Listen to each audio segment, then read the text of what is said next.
ועכשיו ליוזמה חדשה שמבקשת לעשות קצת סדר בעולם הפוקר בישראל.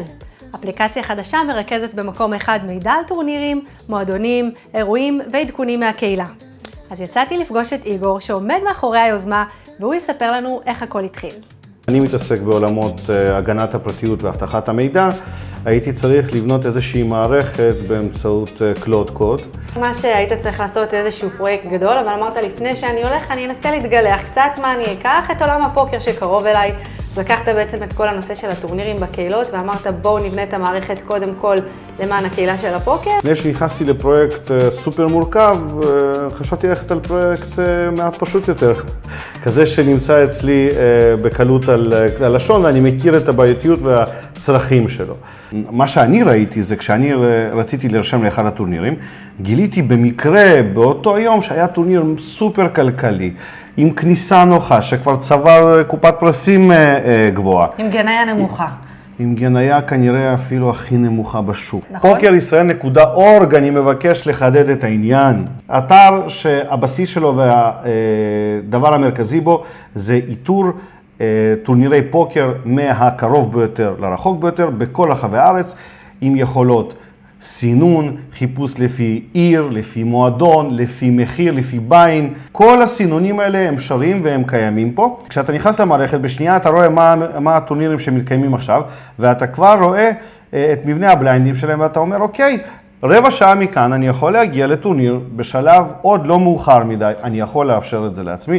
יש לנו כמובן יכולת הרשמה בקליק, הפנייה למספרי הוואטסאפ שלהם, פתרון שבו בקליק אחד יתבצע כל התהליך הזה, כי זה הרעיון של המוצר. כן, כי באמת חלק מהמקומות יש להם בעצם מערכת רישום עצמאית. נכון. שאני אפילו לא צריכה להגיע לוואטסאפ. וזה מקובל וזה בסדר, ואני פה בשביל רק לחבר ולעשות, ושיהיה הכי קל הגברת הפעילות ונוחות הפעילות, ואולי חזרת הפעילות, כי לקוח בנוח לו לחזור. שמעתי שיש לך כן. משהו מאוד מיוחד ומאוד מגניב דרך אגב. אוקיי, אז יש פה כמה פיצ'רים. הכי מעניין זה שיש קישור לחדשות הפוקר, ואתם כן. יכולים להיכנס ליוטיוב דרך האתר של פוקר ישראל. יכולים גם לצפות מיידית בחדשות הפוקר מתוך האתר, בלי להחליף אתר. אנחנו יכולים לראות פה, יש לנו גם את חוקי ה-TDA, כאן אנחנו יכולים לראות את כל הפודקאסטים, ובלחיצה ישירה אנחנו מגיעים אליהם.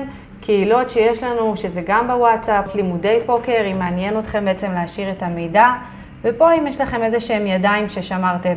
היה לי חלום, אני חושב שמעל עשור, איך לרשום יד בלייב, לתעד אותה. אני רוצה להגיד לך שאני נרשמתי כששלחת לי את זה. באמת אחד הפונקציות הכי כלילות, הכי ברורות והכי קצרות שהיה, בלי יותר מדי תחכומים ועניינים. נבחר את היד שלנו, היא לא יכולה להיות אחרת מאשר אסים.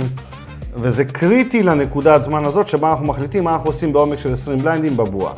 בסדר, אודליה מתחילה של פתיחה סטנדרטית נניח ל-50,000, ואנחנו מעמדת הכפתור נמצאים בדילמה. אנחנו עלולים לאבד גם את אודליה בגלל העומק הרמה שלנו ושל אודליה. 125,000, אוקיי? 5 BB, ואודליה בוחרת לשלם. ברור לך שאני עם שמיניות, כן? כן, ברור. טרן, טיים, ריבר מגיע... 7 כמובן. פוקר 7.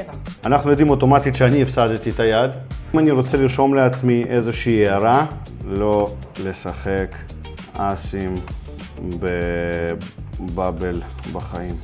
זה המלל המקצועי שכולנו מכירים, שאפשר לטעון אותו גם לפוקר טראקר בצורה שבה הוא נמצא.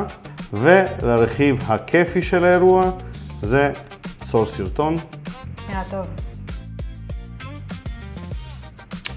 העולים בשולם, בסדר. אחד הדברים שעל בסיסם אני בניתי את המערכת, זה עניין התכנון. אוקיי.